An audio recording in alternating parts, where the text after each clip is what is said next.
هاي، كيفكم؟ حابة أحكي لكم اليوم عن كمان كاتبة. الكاتبة هاي شفت لها جمهور كتير كتير طويل عريض، وناس كتير بيحكوا عنها. بصراحة أنا ما عمري فهمت عن شو كتبها، فما عمري يعني تشجعت أجيب أي إشي لإلها. فمرة جبت كتاب لإلها randomly and I was shocked. الكاتبة هاي اسمها كولين هوفر. جبت هذا الكتاب It Ends With Us. كتب هاي الكاتبة بتحكي عن برضو قضايا المرأة. بتحكي عن قضايا كتير صعبة، يعني عنف أسري، اغتصاب، أي إشي بدك تشوفه من نواحي الإجرام من ناحية حقوق المرأة.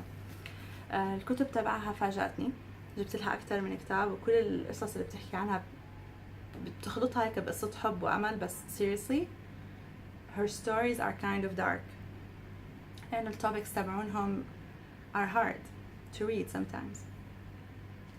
It Ends With Us بحكي عن العنف الأسري بين الزوج والزوجة، وأنا تفاجأت كثير. أنا ما كنت متحضرة نفسيا إني رح أقرأ كتاب عن هيك موضوع. I'm like تفاجأت seriously وأنا عم بقرأ لأنه هيك flowers and you know it's cute. القصة بتحكي عن وحدة اسمها ليلي بلوم. ليلي بلوم بتكون متربية في البيت أهلها أبوها بيكون كتير يضرب أمها لدرجة الإجرام، بس أمها عمرها ما بتتركه.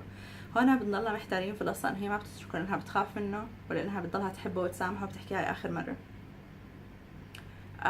هي كولين عم بتحاول تحكي لنا جهتنا إحنا لما نكون برا القصة، وجهة الناس لما يكونوا جوا القصة شو بيصير معهم، بالذات لما يكون عندهم أولاد.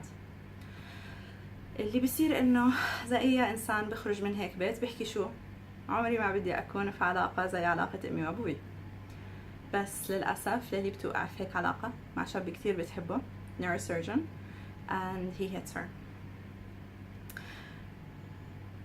بتصير القصة تروح وترجع لورا، بتورجينا ليلي هي وصغيرة وليلي هي وكبيرة. بيكون في شاب تاني في حياتها قبل اللي هو اسمه أتلس. أتلس بيكون شاب بتعرض لكتير أشياء وصار هوملس بفترة and Lily helped him a lot. فلما يكبر بيصير وضعه كتير أحسن. لما يشوفها في وضع شوي بعد بيعطيها رقم وبيحكي لها I want to repay you.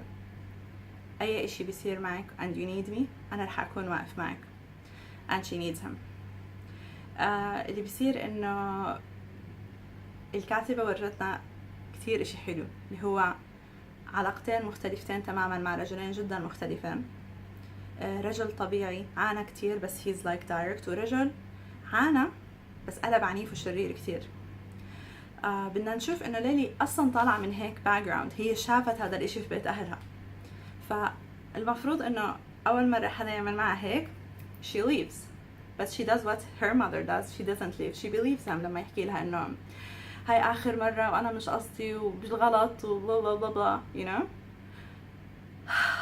This book is important وبيحرق دم، فاذا انت او انتي مش بتحبوا هاي المواضيع أو it triggers something within you, this is not the book for you. بس أنا شخصيا شفته كتير were written. It's devastating. ما في كلمات. It's a good book, بس at the same time it's a very very very sad book. By the way, المذيعة Ellen DeGeneres plays a huge part in the book, so that's it. Bye.